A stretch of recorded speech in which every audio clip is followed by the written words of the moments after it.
asalaamaaleykum waa Sénégal salaamaaleykum mbokki Jolof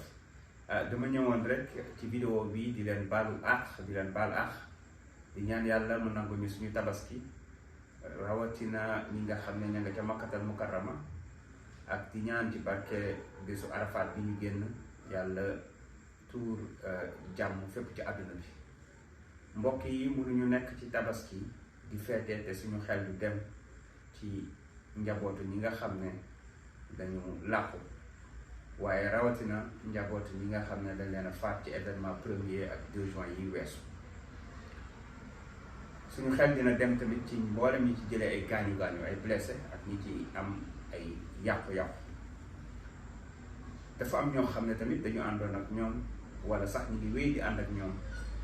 ci lii nga xam ne mooy projet Pastef, projet bi nga xam ne jàpp na ne moo mën a soppi Sénégal ba mu nekk ci anam yu gën muy ñu leen di dippee les prisonniers politiques. ñenn ñi Pastef la ñu bokk, ñenn ñi bokkuñu Pastef waaye xëy na la ñuy wax waroon ak li nguur bëgg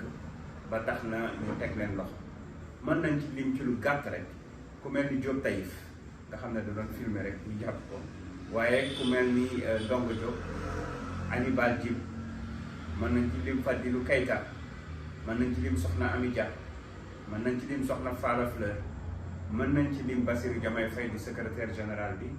mën nañ ci lim Cheikh Oumar Diagne nga xam ne ñëpp xam nañ ko, mën nañ ci lim Karim Xurum Xaq, Cheikh Bara Ndiaye, waaye le rappeur Nit Doff, mën a lim ñu bëree ñoo xamante ne ni tey jii nii caabi daf leen féete ginnaaw. du ñu fàtte Babacar Ndiaye bi nga xam ne moom moo jiite mouvement des jeunes, waaye du ñu fàtte Mor Diaw bi nga xam ne c'est un jeune aussi jiite communication bu commune Mboula. du ñu fàtte mbooleem ñi wooye les militants inconnus wala les sympathisants inconnus nga xam ne président Ousmane Sonko da leen di tudd saa su ne, parce que dañu nekk ay nit ñoo xamante ne ni dañuy xeex ngir projet bi di xeex ngir avenir du Sénégal te xëy na kenn xamu leen séntuwuñ ci dara. donc ñoom ñëpp ñu ngi leen di masawu seen njaboot, waaye dinañu naqarlu tamit ci anam yi nga xam ne moom le président Ousmane Sonko di maire Ziguinchor dundee tabaski gi nga xam ne dañ ko tëj këram ci lu dul yoon. loolu mooy dëgg te loolu dañuy woowaat président Macky Sall ak boole ñu mu àndal ñu jeexal ko ci ni mu gën a gaawee. mbokk yi du ñu jeexal te gërëmuñu waa Jolof nga xam ne tey bu suñuy pexe sotti woon foofu la ñuy jullee ci, ndax defoon nañ demande bi ëpp na weer waaye ba démb jotuñu benn kayit boo xamante ne nii wane na ne mën nañoo dem tabaski ci Jolof, ndax comme ni ngeen ko xamee ak bracelet électronique bi amuñu droit génn Dakar. waajaloon nañ ko ak suñu njaboot waaye dañu mujj woote rek yónnee ko suñu xaar ñu jàpp ni tamit yàlla lu mu def noonu la mooy li gën. dañuy jeexal ci sant yàlla ak yonanteem bi waaye sant suñuy ñaari waajur nga xam ne lépp lu ñu doon tey wala lu ñuy góorgóorlu di ko jéem a doon